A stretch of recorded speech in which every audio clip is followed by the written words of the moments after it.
Okay, तो आज हम लोग स्टार्ट नहीं मतलब कंटिन्यू करेंगे force and laws of motion. Okay, हम ज्यादा नीचे नहीं लिखेंगे, ठीक है, जहां तक दिख रहा है उतने ही दूर लिखेंगे ताकि आपको प्रॉब्लम ना हो। और अब हम लोग देख लेते हैं कि क्या पढ़ा रहे थे। अच्छा, फोटोज तो आप भेज ही दिए, अभी जस्ट हम देख ही लिए हैं।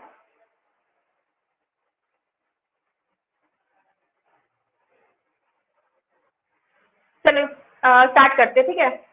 तो क्या फिजिक्स है ना।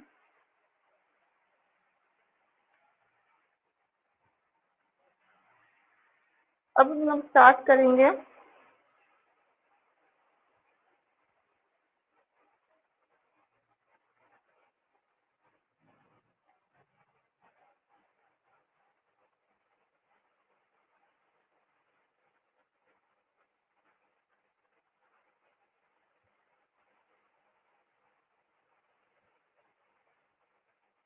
75 पेज नंबर तक हो गया था, 76 है ना। तो 76 में कुछ नहीं है, सिर्फ असाइनमेंट्स है। तो अभी तक जितना पढ़ाए हैं बस वही सबके ऊपर डिपेंडेंट है, आई थिंक होम असाइनमेंट्स है, ठीक है। आप लोग ट्राई कीजिएगा, ठीक है। क्वेश्चन आप लोग ट्राई करते हैं ना, क्वेश्चन आप लोग दोनों अपने अपने बुक से काम कीजिएगा, क्वेश्चन आंसर ट्राई कीजिएगा, ठीक है। उसमें अगर कुछ प्रॉब्लम होता है तो आप लोग नेक्स्ट डे या फिर जैसे जो पढ़ाते जाते हैं ना, आपके जो बीच में आते हैं जो असाइनमेंट्स वगैरह वो सब तो आते जाता है, वो सब पढ़ते रहिए, बनाते रहिए कॉपी में, क्योंकि वो सब इम्पोर्टेंट है। और अच्छा, यहाँ बहुत तेज बारिश हो रही है, आप लोग से दर्ज हो रही है? No ma'am. नहीं हो रही है? यहाँ बिजली भी चमक रहा है और बारिश भी हो रही है।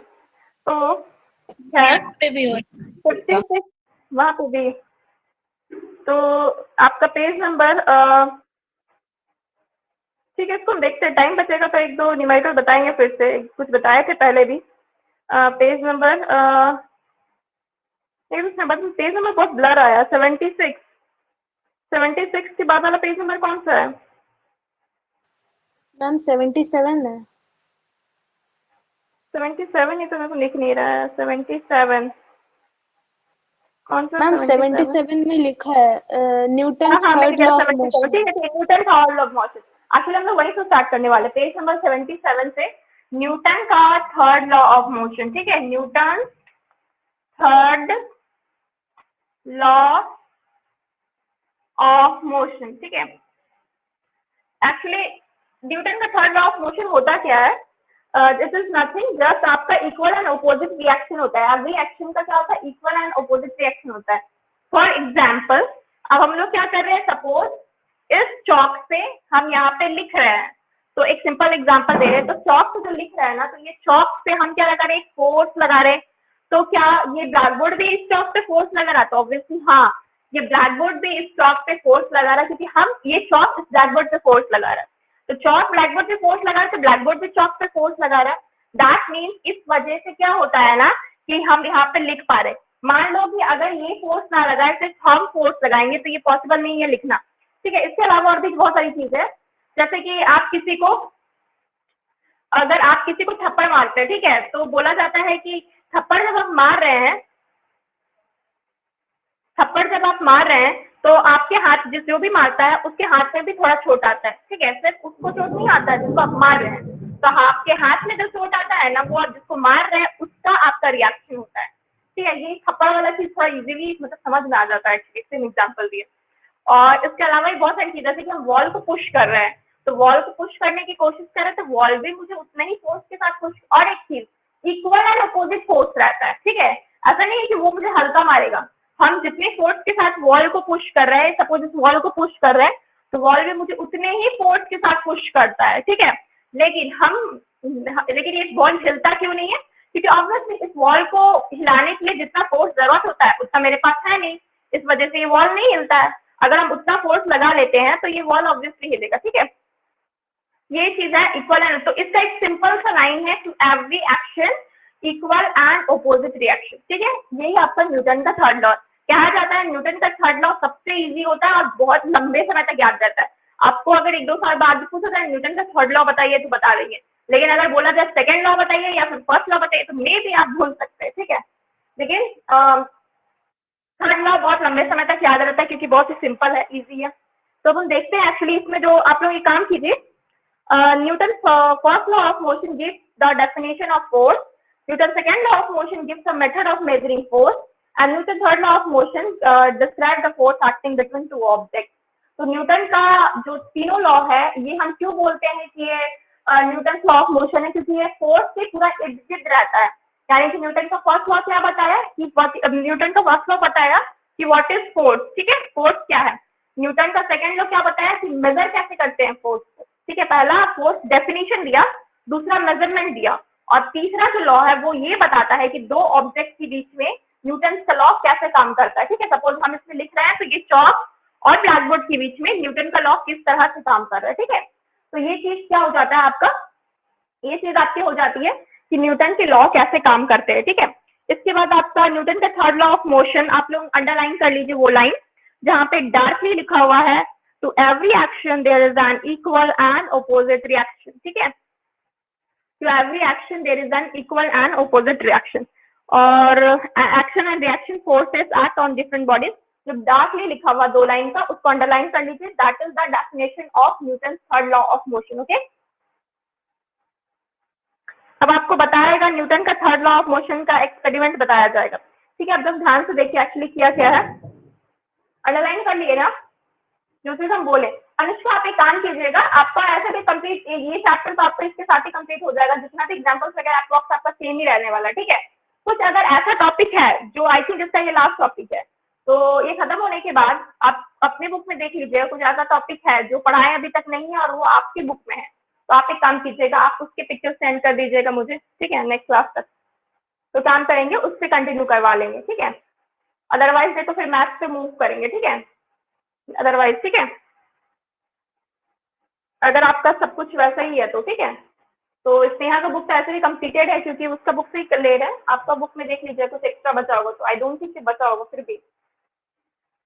In other words, whenever two bodies interact with each other, the force exerted by the first body on the second is equal and opposing to that exerted by the second body on the first, called reaction, ठीक है। तो actually इसमें क्या बोला जा रहा है, देखो एग्जांपल के तौर पे एक ब्लॉक को रखा गया है, ठीक है। एक ब्लॉक आपको देखिए, यहाँ पे एक ब्लॉक रखा गया है इस तरह से, और ये आपका ग्राउंड है, this is a block and this is a ये ग्राउंड है, ठीक है, यहाँ पे रखा गया ग्राउंड में।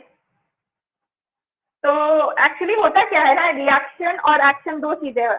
Force exerted by ground on the block act on the upward direction, और रिएक्शन क्या होता है यहाँ पे कि एक्शन ये है कि ये जो आपका ब्लॉक है, weight of block acting down, इसका जो वेट है, वेट क्या होता है, वेट होता है, इसका जो वेट है उसको हम W से डिनोट करते हैं, weight is equal to mg होता है। mg मतलब mass into gravitational force, gravitational force हर जगह 9.8 इंटू 10 टू द पावर 9.8 ही रहता है, 9.8 into 10 to the power minus कितना रहता है एक्चुअली इसका रिएक्शन, 10 मीटर पर सेकंड स्क्वायर होता है ना, या 9.8 लेते हैं उसको अप्रॉक्स 10 मान लेते हैं, ठीक है। हाँ 9.8 लेते हैं, ठीक है, अप्रॉक्स कहीं कहीं तो उसको 10 मान लेते हैं। तो जो भी है वो आपका ग्रेविटेशनल फोर्स है, तो वेट क्या होता है आपका mg, मास इनटू ग्रेविटेशनल फोर्स, ठीक है। तो इस बॉडी का जो भी वेट होगा वो क्या करेगा, डाउनवर्ड डायरेक्शन में होगा, यानी कि एक्शन कौन सा डायरेक्शन में है आपका, डाउनवर्ड डायरेक्शन में है। अब बात करेंगे कि जब एक्शन नीचे की तरफ है तो रिएक्शन क्या होगा, हमेशा अपोजिट होता है, क्योंकि इक्वल एंड अपोजिट होता है रिएक्शन का, ये रिएक्शन हमेशा अपोजिट होता है, रिएक्शन हमेशा अपोजिट होता है, और अपोजिट होगा, ठीक है, ये अपवर्ड डायरेक्शन में होगा, ठीक है, अपवर्ड डायरेक्शन में है, इक्वल है एंड अपोजिट है। किसका इक्वल एंड अपोजिट है, एक्शन का अपोजिट है, एंड एक्शन का आपका इक्वल भी है और एक्शन का अपोजिट भी है, ठीक है। और जो अब इस पे किसका फोर्स लग रहा है, ग्राउंड लगा रहा फोर्स, ठीक है, ग्राउंड है, नीचे से ऊपर की तरफ फोर्स लगा रहा है, तो उसी को हम क्या बोले, इक्वल एंड अपोजिट फोर्स, ठीक है।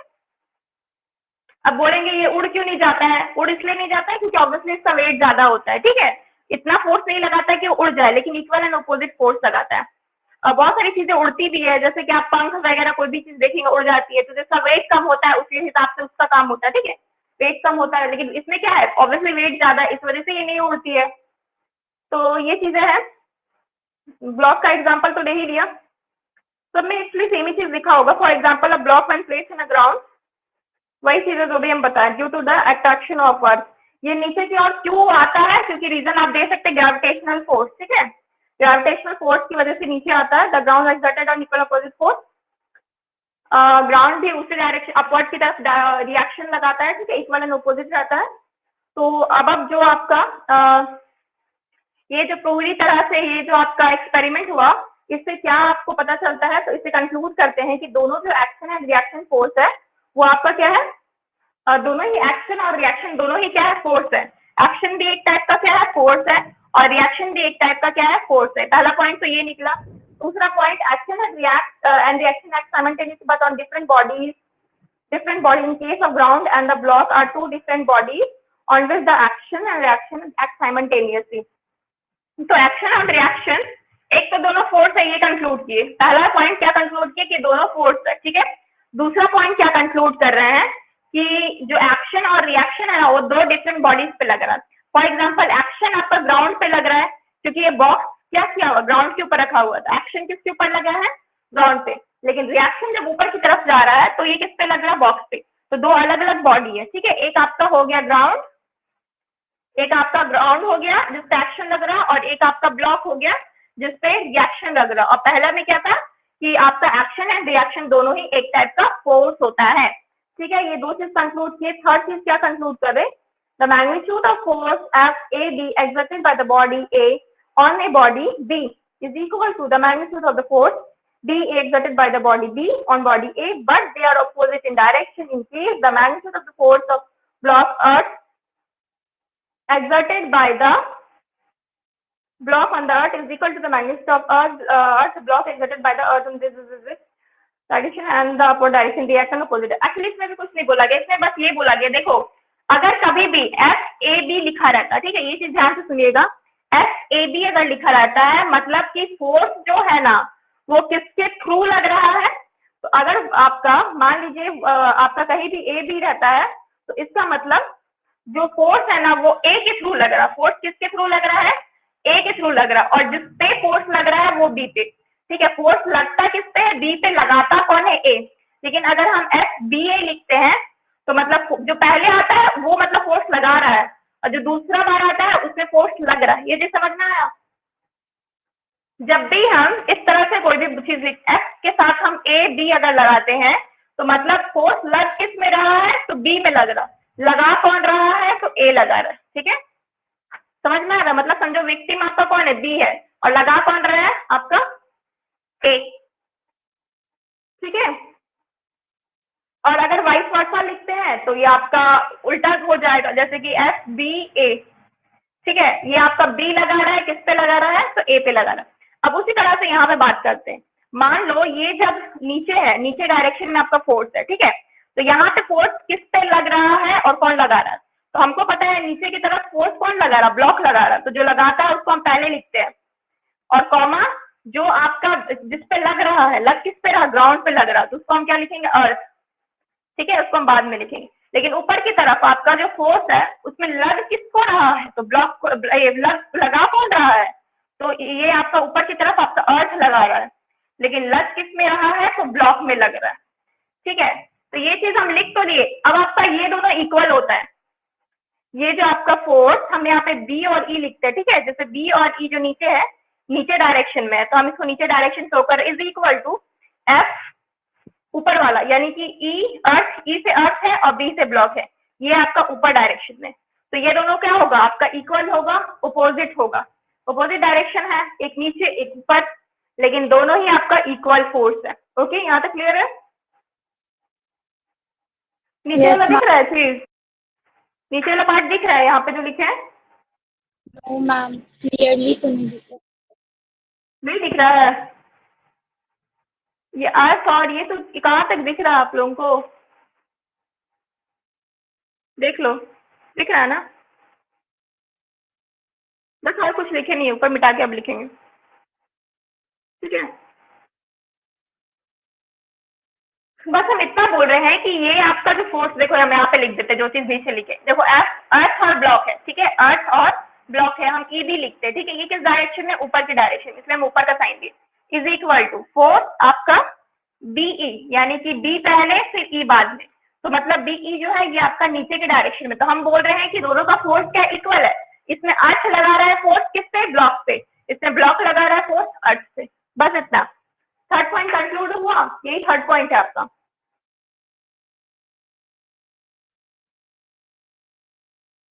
समझ में आया। अब दूसरा बात करते हैं। थर्ड फोर्थ पॉइंट ये है कि ये दोनों जो आपका है ना, ये दोनों जो फोर्स है ये आपका दो अलग अलग बॉडी पे लगा है, ये हम पहले ही बता चुके, एक आपका अर्थ पे लग रहा है, एक ब्लॉक पे लग रहा है। इस वजह से क्या होता है ना कि दोनों को हम कैंसिल आउट नहीं कर सकते हैं। देखो एक में ई पहले है बी बाद में, एक में बी पहले है ई बाद में है, इस वजह से क्या कर नहीं कर सकते, हम कैंसिल आउट नहीं कर सकते हैं, क्योंकि दोनों ही अलग अलग ऑब्जेक्ट पे लग रहा है। अगर एक ही ऑब्जेक्ट पे लगता तो कैंसिल आउट करते हैं, तो इस वजह से क्या होता है, दोनों अलग अलग ऑब्जेक्ट पे लगते हैं। ये चीज मुझे क्लियर हो जाता है यहाँ पे, ठीक है। ये आपका कितना पॉइंट है, फोर्थ पॉइंट था, यहाँ तक क्लियर हुआ। एक एक पॉइंट आपका लिखा हुआ है, ठीक है, बुक में लिखा हुआ है सारा। फिफ्थ पॉइंट में लिखा हुआ देखिए, although action and reaction forces are always equal in magnitude, they do not produce acceleration of equal magnitude, this is because action and reaction force act on different object, they have different masses. Actually वही बोला जा रहा है कि दोनों दोनों ही force आपका equal रहता है, ठीक है, ऑलवेज इक्वल इन मैग्नीट्यूड, दोनों ही फोर्स आपका हमेशा इक्वल रहेगा, बट क्या नहीं होता, एक्सेलरेशन आपका इक्वल नहीं होगा। रीजन ये है क्योंकि आपका अलग अलग ऑब्जेक्ट होने की वजह से मास आपका अलग अलग होता है। ऑब्वियसली ब्लॉक जो है उसका मास क्या होगा, बहुत ही मिनिमम होगा, छोटा सा होगा मास। अर्थ का मास बहुत बड़ा होगा, अर्थ का मास क्या होगा, बहुत ज्यादा होगा। तो ऑब्वियसली ब्लॉक का अर्थ के सामने तो बहुत ही छोटा सा रहेगा, उसका मास बहुत कम रहेगा, तो इस वजह से दोनों का एक्सेलरेशन भी आपका क्या हो जाता है, डिफरेंट हो जाता है। क्लियर है यहाँ तक। लेकिन दोनों में जो फोर्स लग रहा है वो इक्वल लग रहा है, ब्लॉक की वजह से ग्राउंड में या ग्राउंड की वजह से ब्लॉक में आपका इक्वल लग रहा है, ठीक है।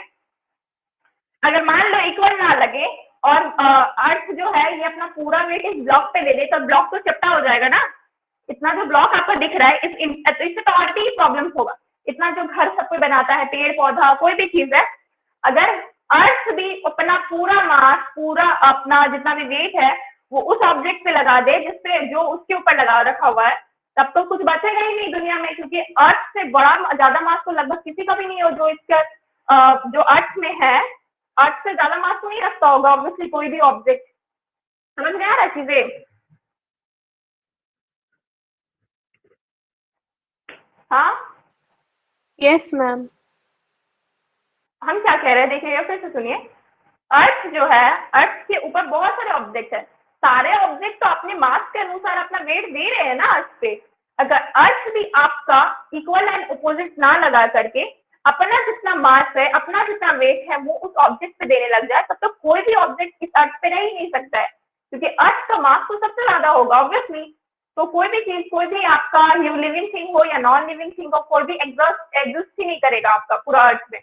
तो ऐसा नहीं होता। एक्चुअली होता क्या है, जितना कोई फोर्स दूसरे पे लगा रहा है, अर्थ भी उतने ही फोर्स उसको रिटर्न करता है। हम जितना फोर्स लगा रहे हैं इस अर्थ पे, जितना मेरा वेट है उस हिसाब से हम फोर्स लगा रहे हैं, तो हम जितना फोर्स लगा रहे हैं इस अर्थ पे उतना ही अर्थ मेरे ऊपर फोर्स लगा रहे हैं, इस वजह से मेरे को कोई हार्म नहीं हो रहा, ठीक है। अगर वो अपना वेट पूरा लगाने लग जाए तो हम तो आप लोगों को नजर ना आए कहीं भी। समझ में आ रहा। तो वही चीज यहाँ पे बोला, इक्वल एंड अपोजिट फोर्स है, लेकिन वो अपने अलग अलग बॉडी की वजह से अलग अलग मासेस होते हैं, लेकिन मासेस अलग अलग होने की वजह से एक्सेलरेशन अलग अलग होता है, ठीक है। लेकिन फोर्स का मैग्नीट्यूड सेम है, ये याद रखिएगा, दोनों का फोर्स का मैग्नीट्यूड सेम है। क्लियर। ये आपका 5 नंबर पॉइंट था। 6 नंबर पॉइंट में क्या है, action and reaction forces occur in pair only in this case if the block was not placed on the ground, no reaction would have developed. Action and reaction forces occur in pair, ठीक है। Only action और reaction जो force लग रहा है वो pair में आकर हो रहा है, पेयर मतलब जोड़े में, जोड़े में, यानी कि एक्शन रहेगा तो रिएक्शन मतलब डेफिनेटली रहने वाला है, एक्शन नहीं रहेगा तो कोई रिएक्शन नहीं रहेगा, ठीक है। रिएक्शन अपने आप कभी पैदा हो ही नहीं सकता है, ठीक है, हमेशा एक्शन के वजह से ही रिएक्शन पैदा होगा। इस वजह से क्या होता है, एक्शन कहीं भी आया तो रिएक्शन आना जरूरी है, एक्शन कभी भी रिएक्शन के बिना नहीं आता, समझ लीजिए, इसलिए हम बोलते हैं उसको पेयर में आ रहा है। अगर ये ब्लॉक यहाँ पे ग्राउंड पे नहीं रखा होता तो ऑब्वियसली ग्राउंड भी किसी तरह का कोई रिएक्शन इस ब्लॉक पे शो नहीं करता। क्लियर है? 7 पॉइंट है, an action reaction pair occur only if they satisfy the A on B and B on A requirement। और एक्शन और रिएक्शन पेयर तभी आपका आकर करता है जब A ऑन B यानी कि अर्थ का ब्लॉक पे और ब्लॉक का अर्थ पे आपका फोर्सेस लगे। दोनों ही केस में अगर अर्थ का ब्लॉक पे लगेगा तो एक्शन एंड रिएक्शन होगा ही नहीं, दोनों में एक्शन ही होगा। ठीक है, समझ में आ रहा? अर्थ अगर ब्लॉक पे और ब्लॉक अगर अर्थ पे इस तरह से ना लगा के अर्थ ही आपका दोनों ही टाइम पे लगा है, मतलब एक्शन भी और रिएक्शन भी, तो कभी भी आपका एक्शन और रिएक्शन नहीं होगा, हमेशा एक्शन होगा। समझ में आ रहा?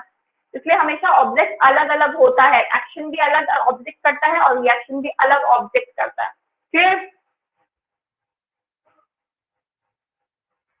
इस वजह से क्या होता है ना कि एक्शन एंड रिएक्शन जिस तरह से पेयर में है उसी तरीके से जहां भी फोर्स मतलब आ रहा है, कहीं भी फोर्स लग रहा है, कहीं भी एक्शन हो रहा है, दैट मीन्स वहां पे एक्शन और रिएक्शन तो है ही, साथ में दो बॉडी ऑलरेडी इन्वॉल्व रहती है।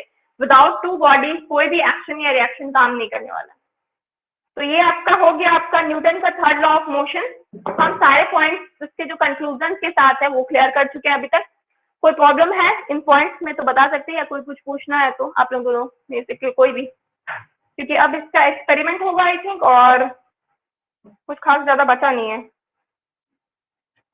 किसी को कुछ प्रॉब्लम है दोनों में से, एक्शन रिएक्शन समझ में नहीं आया न्यूटन का थर्ड लॉ, तो पूछ सकते हैं।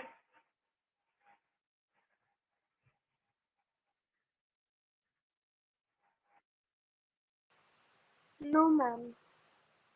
नो मैम, ठीक है। अच्छा, ये तो काफी लंबा हो जाएगा अगर हम आपको लिखने बोले, क्योंकि ये बहुत इंपॉर्टेंट पॉइंट्स है। ठीक है, 7 नंबर तक आपका बहुत इंपॉर्टेंट पॉइंट है जो भी कंक्लूड किया गया है, इसलिए हम लिखने नहीं बोलेंगे क्योंकि ये बहुत लंबा हो जाएगा और चारों को साथों इंपॉर्टेंट है। लेकिन अगर आप एक एक पॉइंट को अलग अलग तरीके से छोटे छोटे लिख पाए, मतलब छोटे छोटे पॉइंट, फॉर एग्जाम्पल जैसे कि पहला पॉइंट आपको छोटा ही है, दूसरा पॉइंट अगर आप इतना ही लिखे, action and reaction act simultaneously but on different bodies. ठीक है, बस आप इतना तक ही लिखिए। तो अगर इस तरह से काट काट के आप लिख पाए तो आप सातों पॉइंट को छोटा छोटा मतलब दो दो लाइन करके लिख लीजिएगा, क्योंकि ये सातों पॉइंट न्यूटन का second law of reaction, sorry Newton का जो थर्ड लॉ है इसमें आपका बहुत इंपॉर्टेंट है, तो इंपॉर्टेंट रोल प्ले कर रहा है। हो सकता है एग्जाम में ये चीज आपसे पूछ ले कि कंक्लूजन क्या है आपके न्यूटन के। अगर अगर मान लो, छोड़ो वो भी नहीं पूछेगा, नहीं मान लो कि न्यूटन का थर्ड लॉ ऑफ मोशन पूछ लिया आपको एग्जाम में और वो क्वेश्चन आपका 5 मार्क्स का दे दिया, तो आप अगर सिर्फ इतना लिखेंगे कि एक्शन एंड रिएक्शन की वजह से होता है, इक्वल एंड अपोजिट फोर्स होता है, तो वो आपको मार्क्स नहीं देने वाला। इसलिए कंक्लूजन इंपॉर्टेंट है, और ये इंपॉर्टेंट हम है इसलिए बोल रहे हैं, अंडरलाइन इसलिए नहीं करवा रहे क्योंकि काफी लंबा है। ठीक है, इतना लंबा ऑब्वियसली आप लोग लिखना फिजूल है, क्योंकि आप लोग डायरेक्टली बुक से भी पढ़ सकते हैं, लेकिन समझना इंपॉर्टेंट है। आप समझ गए हैं तो फिर से लिख भी सकते हैं खुद से। तो जैसे कि हम आपको बताएं, पहला नंबर तो छोटा है, उसको छोटा लिख लीजिए। सेकंड नंबर आप बस डिफरेंट बॉडीज तक लिख लीजिए। थर्ड नंबर भी उसी तरीके से, the magnitude of force FAB exerted on body A by the on the body B is equal to the magnitude of the force BA exerted by body B on body A। बस यहाँ तक। ठीक है, तो अगर इस तरह से लिख पाए तो ठीक है, अदरवाइज आप बुक से भी याद कर सकते हैं, मेरे को इससे कोई इश्यू नहीं है, लेकिन ये पढ़ना तो आपको पड़ेगा ही, क्यों ऑप्शन भी नहीं है। ठीक है, अब हम मूव करते हैं experimental demonstration of Newton third law of motion. ठीक है, एक्सपेरिमेंट किया जा रहा है। ठीक है, तो आपका स्प्रिंग लिया गया है, balance A and band B, attach the ring of the spring balance D to the hook of 6 and this इसका फिगर दिया होगा आपका, पेज नंबर 58 का है, सॉरी 58 बोल रहे 78, ये कितना अभी हम पढ़ा थे 77 पेज नंबर ना। Yes ma'am. अच्छा, आपका ना 78 जो पेज भेजे है ना मेरे को लग रहा है ना कट गया आपका पिक्चर जो भेजे हैं, खैर ऊपर में थोड़ा सा कट गया है, खैर कोई बात नहीं, हम उसी से आपको समझाने की कोशिश कर रहे हैं। एक्चुअली कट तो गया है, क्या कर रहा है एक्चुअली यहाँ पे हम आपको थोड़ा सा एक्सप्लेन कर दे रहे हैं। पेज नंबर आपका 78 में एक्चुअली दिया हुआ है। ठीक है, देखो इस तरह से लिया गया है, ये स्प्रिंग बैलेंस है। ठीक है, ए नंबर का स्प्रिंग बैलेंस है। ठीक है, स्प्रिंग बैलेंस। ठीक है, इसको आपका एक लाइन है बीच में क्या लगाया है, कुछ हुक से फंसाया गया है, ठीक है इसको। फिर अगेन ये दूसरा बैलेंस लगाया गया है, डी आपका स्प्रिंग बैलेंस है, ठीक है। इम्पोर्टेंट है थोड़ा शायद, इसलिए यहाँ से हाथ आपका है खींचा जा रहा है, ठीक है। इस तरह से फिंगर बनाया हुआ है। खैर हम तो अभी पिक्चर फिंगर विंगर नहीं बनाएंगे, क्योंकि इतना मेरे को अभी डायग्राम नहीं बनाना है, ठीक है। फिंगर है जस्ट इस हुक को खींच रहा है, ओके। ये आपका शायद वॉल पे लगा हुआ है, कहीं पे एक वॉल पे स्टिक करके लगा हुआ है, मतलब कि ये हिलेगा नहीं उधर से। जो भी टानना है हम इधर से टानेंगे इस तरह से, ठीक है।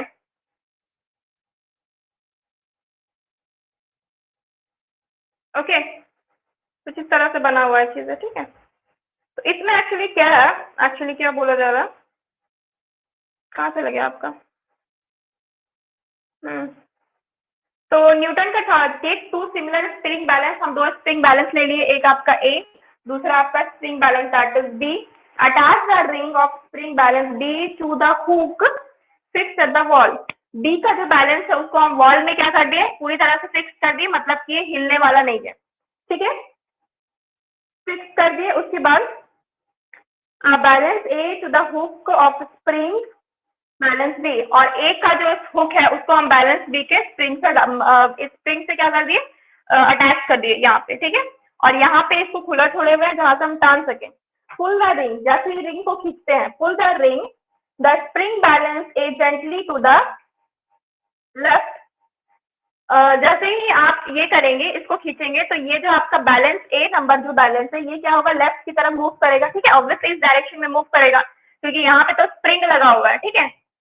तो आपका इधर मूव करेगा। Read both the spring balance and found the both the balance throw the same reading. तो आप देखेंगे उसके जैसे ही आप खींचेंगे और आप मेजरमेंट करेंगे, ठीक है। तो आप मेजरमेंट करेंगे कि ये इस पे फोर्स जितना लगा रहा है ना, ये आपका मान लो 5 न्यूटन का है, तो ये रिएक्शन के तौर पे भी ये क्या करेगा, 5 न्यूटन का। ये मान लो एक्शन कर रहा है, ठीक है, और यहाँ पे रिएक्शन हो रहा है, रिएक्शन हो रहा है, ठीक है। तो अगर ये आपका 5 न्यूटन का फोर्स मतलब इसमें लगा रहा है, जब इसको हम खींच रहे हैं, इसको खींच रहे हैं, तो ऑब्वियसली ये जो आपका है, ये चीज आपका खिंचा रहा है, और ये क्या चाह रहा है, हम वॉल में स्टिक रहे हैं, क्योंकि आपका वॉल के साथ ही फिक्स किया गया है। तो स्प्रिंग बैलेंस बी चाहता है कि हमें यहीं पे रहे, लेकिन फिर भी इसको खींचा जा रहा है, तो ये क्या जा रहा है, इधर आ जाए। तो इस वजह से एक्शन, ये इस पे फोर्स लगा रहा है, ये इस पे फोर्स लगा रहा है, ठीक है। तो यहाँ ये जो फोर्स लगाता है इस पे ना, तो जो लगा रहा है उससे पहले लिखते हैं, जो जिस पे लगा रहा है उसको बाद में लिखते हैं।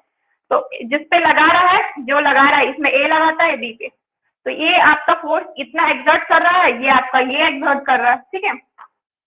Repeat the above step by applying pull of different strength. It is found that for each pull both the balance show equal reading. तो वही चीज बोला गया है, आप जितना बार इसको खींचेगा, आप इसको इसका ये दोनों का रीडिंग ले लीजिए। जितना बार आप खींचेगा, इन दोनों का जब रीडिंग लेंगे ना, आपको पता चलेगा कि दोनों की ही रीडिंग लेंगे जब आप, तो आपको दोनों में ही इक्वल आपका इक्वल फोर्सेस लगेगा, ठीक है। जैसे अभी 5 न्यूटन है, दोबारा हम ज्यादा फोर्स के साथ मान लो खींच रहे हैं, तो अगर ये 10 न्यूटन लगाएगा, तो ये भी आपका 10 न्यूटन लगाएगा। भाई बस यही आपका क्या है, बस यही क्या है आपका एक्सपेरिमेंट है, ठीक है। आप इसको कर भी सकते हैं एक्चुअली, अगर पॉसिबल है तो। When spring balance A is pulled toward leftward, it exerts a force, say 5 Newton on balance B. As a result, spring balance B leads action. Actually, देखो होता क्या है ना, कि जैसे इसको खींचते हैं, तो ये क्या करता है, इस पे फोर्स लगाता है, बी पे फोर्स लगाता है, ठीक है। तो बी पे जब फोर्स लगा रहा है, तो बी पे जब फोर्स लगा रहा है ना, तो उसको हम एक्शन बोले। एक्शन क्यों बोले, क्योंकि ये इसके ऊपर एक्शन दे रहा है। तो बी भी क्या करेगा, ए को अपनी तरफ खींचना चाहेगा, पहले बी को अपनी तरफ खींच रहा है, ठीक है, और फिर बी भी क्या करेगा, इसको अपनी तरफ खींचेगा। तो इसलिए हम क्या बोले कि ये आपका क्या कर रहा है, इस पे एक्शन लग रहा है, इस पे क्या हो रहा है, रिएक्शन लग रहा है, क्योंकि पहले बी को खींचा रहा है, बी ए को खींच रहा है, ठीक है, सॉरी, ए बी को खींच रहा है, ठीक है, ए बी को खींच रहा है, तो इसमें एक्शन लग रहा है। तो फिर बी भी क्या कर रहा है, ए को खींच रहा है, तो इसमें रिएक्शन लग रहा है, ठीक है। बस यही चीज आपको बोला गया है,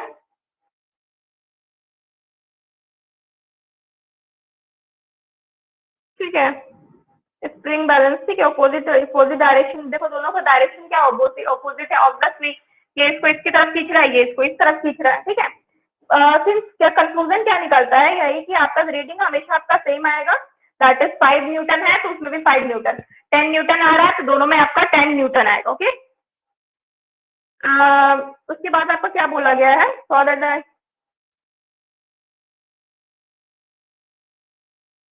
तो डायरेक्शन भी अपोजिट हो रहा है, बस यही चीज बोला गया। ऑब्वियसली ये आपका लेफ्ट खींच रहा है तो वो उसका राइट खींच रहा है, बस यही कंक्लूजन है और कुछ नहीं। और फाइनली आपको यही निकाला जा रहा है कि every action there is an equal and opposite reaction, ठीक है। ये स्प्रिंग बैलेंस समझ गए ना, कुछ किया नहीं है, बस अभी जितना समझाया था बस वही चीज है, वो उस पे वो इस पे। क्लियर हुआ?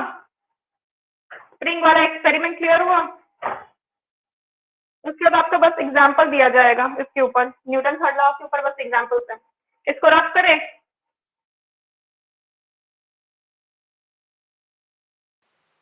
Yes ma'am. समझ में आया ना? अभी अभी जितना समझाइए स्प्रिंग वाला समझ में आ गया, क्लियर?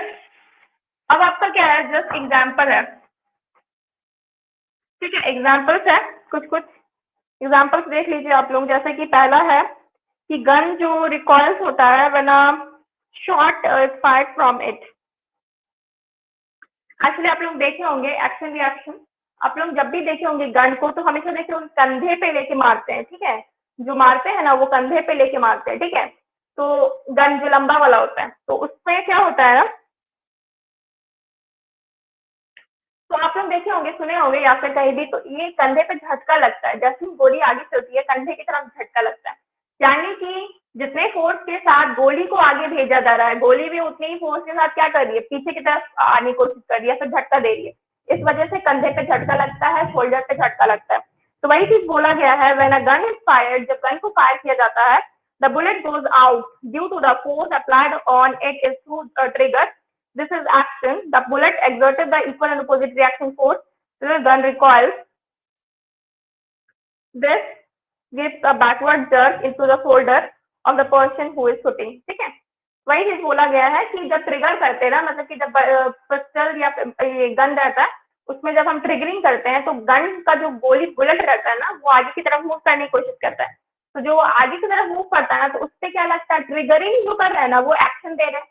बुलेट क्या करता है, आगे की तरफ बढ़ता है, तो वो भी तो एक रिएक्शन देगा ना। तो जो रिएक्शन देता है ना वो जो आपको मारता है उसको कंधे पे लगता है थोड़ा, वो थोड़ा सा पीछे की तरफ हो जाता है, ठीक है, थोड़ा पीछे की तरफ जर्किंग लगता है, ठीक है, जर्क लगता है एक तरफ से बोले तो, ठीक है। तो एक बुलेट भी क्या करता है, इक्वल एंड अपोजिट आपका जो आपका फोर्स रहता है उसको क्रिएट करता है।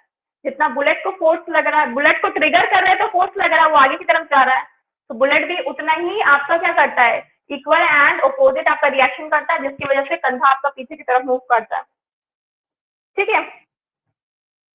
ये समझ में आया? सेकेंड नंबर आप एग्जाम्पल देख लीजिए। बोला गया है the flying of jet aeroplane and rocket. देखो रॉकेट में क्या होता है, एक्चुअली इस तरह से कुछ रहता है, ठीक है, यहाँ पे आपका आग निकलते रहता है, ठीक है, और कुछ इस तरह से रहता है। आप लोग देखे होंगे बचपन में कहीं, ये उसका बॉडी रहता है, ठीक है। इस बॉडी में मेरा क्या रहता है, सिर्फ और सिर्फ फ्यूल भरा हुआ रहता है, खैर उससे मतलब नहीं है। ऊपर में आपका सामान रहता है, जो भी आप सैटेलाइट वगैरह छोड़ते हैं, तो इसको हम पेलोड बोलते हैं। क्या बोलते हैं? पेलोड बोलते हैं, ठीक है। इसमें आपका जो मटेरियल दिखता है ना, इसका कुछ काम नहीं होता है, ये बस फ्यूल रखता है, एक टैंक है समझ लो फ्यूल भरने वाला। और जो गैसेस निकलता है वो नीचे की तरफ निकलता है, यानी कि वो उसको मतलब जैसे ही वो स्टार्ट होता है ना, क्या करता है, अपनी सारी एनर्जी क्या करता है, स्टार्ट होने में लगाता है, क्योंकि ऑब्वियसली जितना आपका अर्थ क्या कर रहा है, ग्रेविटेशनल फोर्स के साथ उस रॉकेट को अपनी तरफ खींच रहा है, और ऑब्वियसली अर्थ का जो ग्रेविटेशनल फोर्स है उससे कहीं ज्यादा आपको फोर्स लगाना पड़ेगा, तब जाके आप ऊपर जाइएगा, ठीक है। तो वही चीज है, उतना आपको एनर्जी चाहिए, तो उसी वजह से क्या होता है, फ्यूल जलता है, तो फ्यूल जलता है तो आपका पीछे आग निकलता है। बस यही कंसेप्ट है इस रॉकेट का। हमको लगता है पता नहीं क्या है, रॉकेट का एक सिंपल सा कंसेप्ट होता है, जो भी चीज हमको भेजना रहता है वो छोटा सा ही रहता है, और उसको बस ऊपर में जो आपको दिख रहा है टोपी टाइप का, बस हम उसमें रखे रहते हैं। ये जो बॉडी में हम कुछ रखे नहीं रहते हैं, उसमें बस मेरा फ्यूल भरा हुआ रहता है, ठीक है, कोई भी फ्यूल हो, ठीक है, ये फ्यूल भरा हुआ रहता है, और ये फ्यूल जलता है। जब ये रॉकेट स्टार्ट होता है तो फ्यूल जलता है, तो एनर्जी रिलीज करता है, जो आग के रूप में आपका बाहर आता है, ठीक है। बस यही है, ऊपर वाले को पेलोड बोलते हैं। एक्चुअली होता क्या है इस तरह से, तो फ्यूल जब जलता है तो लार्ज क्वांटिटी में क्या करता है, हॉट गैस प्रोड्यूस करता है, आग प्रोड्यूस करता है। ये हॉट गैस क्या होता है, इसको हम नोजल बोलते हैं, ठीक है। इस हॉट गैस को नोजल बोलते हैं, ठीक है। और ये आपका नोजल से आपका बाहर निकलता है। तो एक्चुअली जहां से बाहर ऑब्वियसली छेद यहाँ पे दिया जाता है स्पेस, नोजल में स्पेस दिया जाता है ताकि आंच क्या हो सके, बाहर निकल सके यहाँ पे, ठीक है। नोजल स्पेस दिया जाता है, ठीक है, ताकि आंच क्या हो, पूरा बाहर निकल सके। तो जब वो बाहर निकलता है तो एक ग्रेट फोर्स पैदा करता है। ये फोर्स क्या लग रहा है, ये जो है आपका आर्म नीचे निकल रहा है, ये क्या कर रहा है, एक्शन लगा रहा है, ठीक है। नीचे की तरफ क्या लगा रहा है, एक्शन लगा रहा है। तो अर्थ भी क्या करता है, उतनी ही ये में रिएक्शन लगाता है, क्योंकि एक्शन लगेगा तो अर्थ भी तो रिएक्शन लगाएगा ना। अर्थ पे अगर एक्शन लग रहा है तो वो उसी अमाउंट में रिएक्शन लगाएगा। तो रिएक्शन लगाता है तो आपको इस रॉकेट को हेल्प मिल जाता है ऊपर उड़ने के लिए, क्योंकि अर्थ ऊपर डायरेक्शन में फोर्स लगाता है। क्योंकि अर्थ को हम यहाँ पे नीचे डायरेक्शन फोर्स लगाते हैं तो अर्थ ऊपर डायरेक्शन फोर्स लगाता है, तो रॉकेट को सपोर्ट मिल जाता है ऊपर की तरफ निकलने में। समझ में आया, बस यही चीज है इसका कंसेप्ट। और हम लोग को लगता है पता नहीं क्या क्या होता होगा, रॉकेट ये बहुत ही थोड़ा सा लगता है ना, लेकिन एक्चुअली साइंस है और कुछ भी नहीं है। और वो भी न्यूटन का सिर्फ थर्ड लॉ है, जो कि सुनने में कितना इजी लगता है, नहीं। तो बस यही है। और जितनी स्पीड देखो, ये इसीलिए इतना ज्यादा धुआं छोड़ता है। आप कभी रॉकेट वगैरह का लॉन्चिंग देखे होंगे, इनफैक्ट आप चंद्रयान 2 का ही कहानी जब आप देखे होंगे, चंद्रयान 2 में आप लोग देखे थे, हम लोग तो वेट कर रहे थे टीवी में कब आएगा। आप लोग देखे थे चंद्रयान 2 का, टीवी में बहुत अच्छा से लॉन्चिंग वगैरह किया गया था। तो मेरे को याद भी, आई थिंक 2000 कल्याण भी तो है। चंद्रयान 1 का तो याद नहीं होगा, शायद वो 2008 में था, क्योंकि उसका तो मेरे को भी याद नहीं है उसका, क्योंकि उस समय हम भी थोड़े छोटे थे। तो लेकिन एक्चुअली ये हुआ था, मुझे याद है वो शायद एक्शन हुआ था, मुझे मैम अक्षय याद है कुमार कि का तो भी हुआ तो भी नहीं, वो फेल हो गई। हाँ, वो तो मार्स ऑर्बिटल का है, वो आपका मार्स के लिए है, वो मार्स मिशन है। वो आप चंद्रयान आपका चांद पे भेजा गया था, मून पे, ठीक है। वो आपको प्रोसीजर याद है होगा कि नहीं, मुझे नहीं। हाँ मैम, उसमें भी रॉकेट बनाने का प्रोसीजर है। हाँ हाँ, प्रोसीजर है ना, तो आप लोग उसको अगर देखें तो थोड़ा बहुत पता होगा। तो ये क्यों, इसलिए इस वजह से इतना आग निकलता है, जस्ट बिकॉज ये एक्शन दे सके और इस रॉकेट को सपोर्ट मिल सके कि ये ऊपर की तरफ रिएक्शन इसको मिले, ठीक है। बस यही कॉन्सेप्ट है इसका। रॉकेट में ऐसा क्यों होता है कि टाइम का अगर 1 सेकेंड का भी ऊपर नीचे हो तो रॉकेट लॉन्च नहीं कर सकते? होता है देखो ना हमको मैम। ऐसा कुछ नहीं होता है, 1 सेकंड के ऊपर नीचे नहीं, ऐसा नहीं होता है। एक्चुअली होता क्या है ना कि वो एक्चुअली इन्वायरमेंट पे डिपेंड करता है, ठीक है। क्लाइमेट पे एक्चुअली डिपेंड करता है। तो क्लाइमेट पे डिपेंड करता है ना, इस वजह से प्रॉब्लम होता है कभी कभी कि आपका अगर क्लाइमेट सही नहीं है तो हम उसको नहीं लॉन्च कर सकते, मैम बहुत ठीक लोग है। कहता है वो ना कि क्या है, कभी रॉकेट लॉन्च किए पर रॉकेट लेकिन उसका रीजन भी ये फेल। होता है ना कि देखो, उसका रीजन भी एक्चुअली ये होता है ना कि देखो, होता है ना कि जैसे सपोज ये आपका अर्थ है, ठीक है, दिस इज अर्थ। तो चांद मान लो यहाँ पे है, ठीक है। तो ये अपने आप रोटेट करता है और ये इसके रोटेशन मतलब रिवॉल्यूशन करता है। अर्थ तो अपने अपने रोटेट कर रहा है, साथ में रिवॉल्यूशन भी कर रहा है चांद की तरफ, ठीक है। अब इसको हम पूरा बड़ा सा समझा रहे तब समझ में आएगा। होता क्या है, देखो, ये सपोज दिस इज अ सन, ठीक है, सन। और इसके चारों ओर ये अर्थ आपका ये अर्थ जो है ये आपका, सॉरी हम सन को ज्यादा छोटा बना दिया, आप इस तरह से बनाते हैं, ठीक है। तो ये सन है, तो ये अर्थ इस सन के चारों ओर रोटेट कर रहा है, ठीक है। अब इसको भी तो रोटेट कर रहा है ना, तो सपोज इसको आपका ये मून रोटेट कर रहा है, ठीक है। तो होता क्या है ना, अगर अर्थ से हम लॉन्चिंग कर रहे हैं, ठीक है, अर्थ से ऑब्वियसली लॉन्चिंग करते हैं, तो ये एक टाइम पे मतलब कैलकुलेशन से पता चलता है कि चांद यहाँ पे सामने में है, और वो फिर और आगे बढ़ जाएगा तो उसका फिर क्या होगा, वो और आगे बढ़ जाएगा तो दूसरी जगह चला जाएगा ना। अरे यार, इसमें बैटरी कम हो गया, तो दूसरी जगह चला जाएगा ना। तो इस वजह से क्या होगा कि डिस्टेंस बढ़ जाएगा, या फिर आपका अर्थ भी तो रिवॉल्यूशन करता है, वो दूसरी तरफ चला गया तो ये कॉन्सेप्ट थोड़ा वो लोग डिस्टेंस वगैरह को ये करके करते हैं साइंटिस्ट लोग, तो कि वो लोग ट्राई कि वो लोग को सही टाइम पे भेजना पड़े। अब थोड़ा भी इधर उधर होता है ना तो ये सब काफी दूर पहुंच जाते हैं, ठीक है, काफी स्पीड में रोटेट करते हैं ना ये सब, तो काफी दूर पहुंच जाते हैं। तो इस वजह से उसका उतना डिस्टेंस कवर करना है। और लॉन्चिंग वगैरह जो होता है ये सब चीज फिर से मतलब जो डिस्टेंस आप उसको कवर करना रहता है, इस तो ऑब्वियसली मतलब हम लोग क्या बोलते हैं, कोडिंग वगैरह से मतलब करते हैं ना, कोडिंग वगैरह से जितना जो चीज कोड करके भेजा गया है वो चीज पे शायद काम नहीं करेगा, ये सब की वजह से, ठीक है। क्योंकि ये सब तो हमेशा रोटेट करते रहते हैं, आपका अर्थ रोटेट करते रहता है। मान लो एक टाइम पे ऐसा हुआ कि थोड़ा चांद थोड़ा दूर चला गया, क्योंकि ऑब्वियसली अर्थ के चारों तरफ रोटेट कर रहा है ना, तो अगर मान लो लॉन्चिंग, आपको लॉन्चिंग पैड हर जगह तो नहीं रहता है, ये मत समझिए, लॉन्चिंग पैड हर जगह नहीं रहता, वो अर्थ मतलब इंडिया में जैसे है तो कहीं कहीं हो है ना, हर जगह तो नहीं, झारखंड में जैसे नहीं है। मैक्सिमम कोशिश किया जाता है कि इसको सी, जहाँ पे आपका समुद्र है ना, सी के सामने, सी मतलब वहां पे सी बीच टाइप में बनाया जाए, ताकि अगर कुछ दुर्घटना घट जाए तो भी ज्यादा मतलब नुकसान ना हो, ठीक है, लॉसेस ना हो, ताकि सी पे ही आपका क्या हो जाए, वो आपका इसी पे अगर वो गिरे तो मान लीजिए कुछ गिरना है, क्योंकि आपको पता होना चाहिए कि जब लॉन्चिंग होता है तो ऊपर वाला सिर्फ अलग हो जाता है, ये ऊपर वाला अलग हो जाता है, नीचे वाला टूट टूट के गिर जाता है, ठीक है, इसमें जाता नहीं, इनफैक्ट ये सब खुल जाता है, इसके अंदर सैटेलाइट जो रहता है वो आपका खुल जाता है, ठीक है, वो बाकी जो उसका जो बॉडी पार्ट रहता है ना, उस तरह से रॉकेट रहता है, वो रॉकेट टूट के गिर चुका होता है, ठीक है, वो पूरा आपका पूरा डेस्टिनेशन तक नहीं जाता है, ठीक है,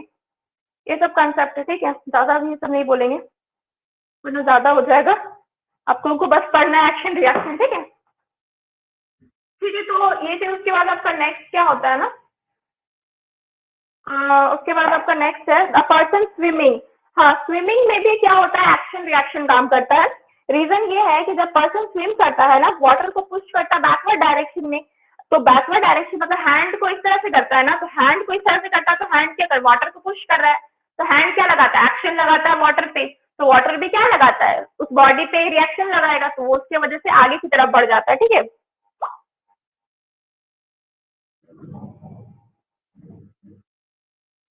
ठीक है, समझ गया। फिर वॉकिंग ऑन ग्राउंड, हम लोग ग्राउंड पे जब चलते हैं ना, तो हम लोग का फुट क्या है, वो अर्थ को पुश करता है, ठीक है, अर्थ को क्या करता है, पुश करता है, तो जब अर्थ को पुश करता है तो ग्राउंड भी हम लोग को ऊपर की तरफ पुश करता है, जिसकी वजह से हम लोग आगे बढ़ पाते हैं, ठीक है, स्टेप्स ले पाते हैं इस वजह से, ठीक है, बस वही चीज है। ये पेज तो आपका खत्म हो गया, पेज नंबर 78 था ना, 79 कौन सा पेज है, अच्छा ये वाला ना, नहीं ये तो 80 है, 79 कौन सा है, अभी जो पढ़ा थे वो कितना पेज नंबर है, 78 ही है ना, 78। Yes ma'am. 79 का है, कौन सा है 79, तो 79 मैम वो नहीं दिख 5 रहा है, नंबर लिखा है, 5 नंबर,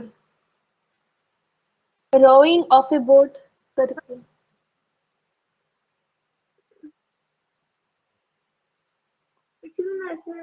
हाँ हाँ मिल गया बोट वाला ना, ये आपका कितना है यस पेज मैम। नंबर, आप क्या सारा भेज दिए हैं, आपका बुक का पूरा सारा मतलब भेज दिए हैं पेज नंबर, नहीं मैम, थोड़ा बाकी है। थोड़ा सा बच्चा है, ठीक है, मतलब लगता है मेरे को एक और क्लास ले लेगा, ठीक है, तो एक और क्लास में लेकिन खत्म हो जाएगा ये चीज, ठीक है, आप एक काम कीजिएगा अनुष्का, आपके बुक में अगर ऐसा कोई चीज है ना जो अभी तक नहीं पढ़ाया है या कवर नहीं है इसका बुक में, तो मेरे को भेज सकते हैं, ठीक है, क्योंकि आई थिंक नेक्स्ट क्लास में खत्म हो जाएगा आपका फिजिक्स, और उसके बाद मैथ शुरू करेंगे नेक्स्ट वीक से, आपका मंडे से, तो उसके बाद आपका रोइंग अ बोट, ठीक है, बोट आपका जब रो किया जाता है तो आप देखे होंगे इस तरह से रो किया जाता है, तो आप देखे होंगे बांस का जो डंडा लिया जाता है, अगर आप लोग देखे होंगे तो, अभी तो स्टीमर वगैरह यूज हो रहा है ना, पहले तो मतलब वही चीज किया जाता, नाव वगैरह उसी से यूज किया जाता था, तो उसको क्या करते थे, पीछे की तरफ पुश करते थे, तो क्या होता था, उसको पीछे की तरफ पुश कर रहे हैं तो आपका जो आपका ये है, वाटर को पीछे की तरफ पुश करते हैं, तो वाटर भी क्या करता है, आपका अपोजिट रिएक्शन लगाता है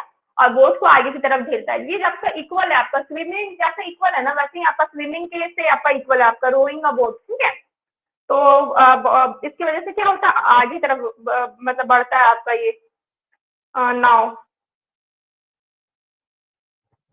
और इसके अलावा आप लोग देखे होंगे कभी कभी तूफान वगैरह आता है तो बोट वाला जो नाव चालक वगैरह रहते हैं, वो लोग बहुत स्पीड से आगे की तरफ बढ़ते हैं, तो मतलब जितना स्पीड से वो लगा रहा है पीछे की तरफ, उतना ही स्पीड से आपके आगे की तरफ मूव करेंगे वो, ठीक है, तो बस ये सब चीजें, फिर boatman ties his boat before allowing the passenger to disembark, actually क्या होता है आप लोग देखे होंगे कि जब नाव मतलब आपका उतरने वाला टाइम आता है, उतरने के टाइम पे आप लोग देखें जैसे उतरते हैं नाव पीछे की तरफ चला जाता है, तो इस वजह से बोलता है नाव वाला कि आप रुक जाइए, जब हम नाव को टाई कर लेंगे, नाव को बांध लेते हैं, उसके बाद आप उतरिए किनारे पे, ठीक है, तो इसके रीजन भी एक्चुअली यही है, क्योंकि जब पैसेंजर क्या करता है, कूदने की कोशिश करता है, ठीक है, बाहर निकलने की कोशिश करता है, तो बोट को पीछे की तरफ डायरेक्शन में मतलब धकेलता है, जब वो उतरेगा तो ऑब्वियसली उसको पीछे की तरफ भेजेगा, तो बोर्ड क्या करता है, उसको आगे की तरफ भेजने की कोशिश करता है। तो बोर्ड में तो धक्का लगाएगा ना ह्यूमन बीइंग को, तो उससे क्या होगा, उसको चोट लग जाएगा, ठीक है, क्योंकि वो भी इक्वल एंड अपोजिट फोर्स लगाने की कोशिश करेगा, तो इस वजह से वो आगे की तरफ चला जाएगा। तो इससे क्या होगा आपका, मतलब उसको चोट लग सकता है पैसेंजर को। तो पैसेंजर को तो चोट लगेगा, इस वजह से उसको बचाने के लिए हम लोग का बोट वाला बोलता है कि आप रुकिए, पहले हम टाइट कर लेते हैं नाव को किनारे पे, उसके बाद आप उतरिएगा। क्लियर? उसके बाद आपका देखो पिक्चर में भी एक्चुअली ये चीज दिखाया गया है, ठीक है, एक्शन आगे की तरफ एक्शन लग रहा है, पीछे की तरफ रिएक्शन हो रहा है। उसके बाद we feel pain in the hand when we hammer our nail into the wooden. आपका देखे होंगे वुडन किसी भी लकड़ी का चीज पे आप हैमर से हिट करेंगे तो आपको हाथ में भी चोट लगता है, जस्ट रीजन यही है। तो जब हैमर से को हम लगाते हैं ना तो हम कील पे ठोकते हैं, ठीक है, तो हम कील पे ठोकते हैं तो कील पे क्या लग रहा है, एक्शन लग रहा है, तो कील भी वापस क्या करता है, रिएक्शन लगाता है। थर्ड लॉ ऑफ मोशन की वजह से नेल क्या करता है, ऑब्वियसली एक्सर्ट करता है इक्वल एंड अपोजिट फोर्स। वो क्या करता है, हैमर पे लगाता है, ऑब्वियसली हैमर उस पे क्या लगा रहा है, एक्शन एंड एक्शन लगा रहा है। तो कील क्या करता है, वापस लगाता है, तो रिएक्शन लगाता है। इस वजह से क्या होता है ना, हाथ में चोट लग जाता है, ठीक है, हाथ में चोट लग जाता है इस वजह से। तो इस वजह से पेन फील होता है थोड़ा बहुत। अच्छा सुनाई दे रहा है ना? Yes ma'am. ओके, और उसके बाद 8 नंबर देखो, rubber ball bounces when struck against the hard floor, ठीक है। एक्चुअली वो रबर बॉल भी आप लोग खेलोगे इस तरह से, जो पटक पटकते हैं, तो नीचे की तरफ फेंकते हैं तो रबर बॉल ऊपर की तरफ उछल के आता है। आप लोग कहीं वॉल में भी फेंक के देखिएगा रबर बॉल को, तो आपकी तरफ आएगा। रीजन क्या है, हम लोग बॉल को पुश कर रहे हैं, ठीक है, बॉल को अगर पुश कर रहे हैं तो बॉल में एक्शन लगा रहे हैं, तो रबर बॉल भी कोशिश करेगा मैं हमारे हाथ में वापस आने का, क्योंकि वो भी रिएक्शन लगाएगा। तो इक्वल एंड अपोजिट रिएक्शन की वजह से क्या होता है, बॉल भी आपसे एक्सर्ट करता है फोर्स, ठीक है। तो ये भी आपका खत्म हुआ, ठीक है, 8 नंबर तक आपका खत्म हुआ। उसके बाद पेज नंबर कितना है, 79 हो गया, 80, 80 का है।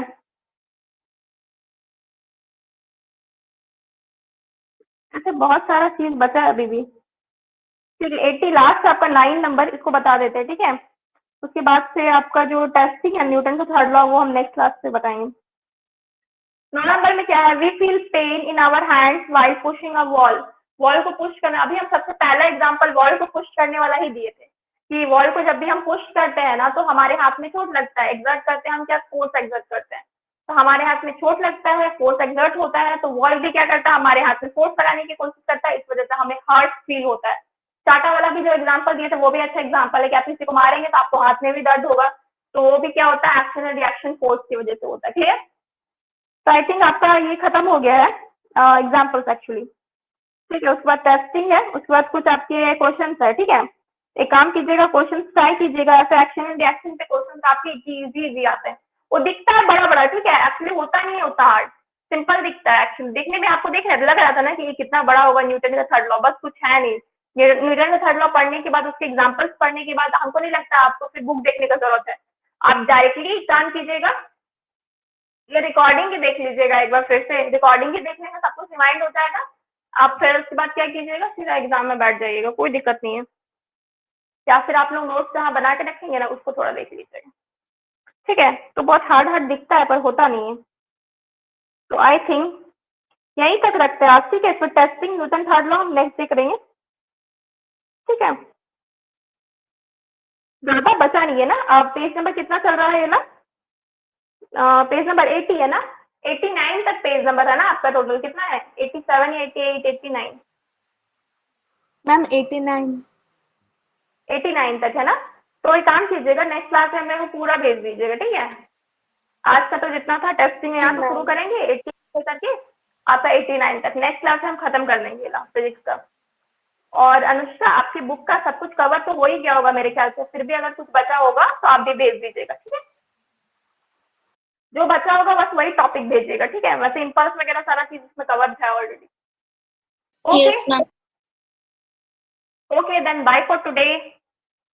और कुछ पूछना है तो एक्शन रिएक्शन पूछ सकते हैं वैसे, बट आई थिंक हो गया सब कुछ, एग्जाम्पल्स भी खत्म हो गया है। डाउट्स है तो पूछ सकते हैं।